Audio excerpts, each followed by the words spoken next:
కేసీఆర్ అనేది రైతుకు సంబంధించిన వ్యక్తి. ఎలాంటి ఇబ్బంది లేకుండా ఇన్ టైంలో అట్లనే పోయినాయి. ఇప్పటి వరకు ఆల్రెడీగా రోన్ దగ్గర పడే వరకు ఆల్రెడీగా 8% అట్లు పోయినాయి.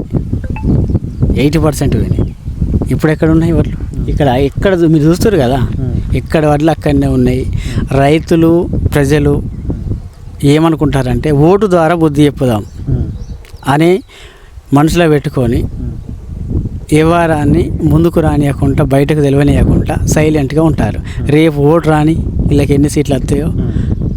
సో మీ 10 సంవత్సరాలు వెనక చూసుకుంటే, తెలంగాణ ఏర్పడక ముందు చూసుకుంటే పెద్దపల్లి పరిస్థితి కానీ తెలంగాణ రైతాంగాని పరిస్థితి ఎట్లా ఉండే అన్న నీ అనుభవంలో?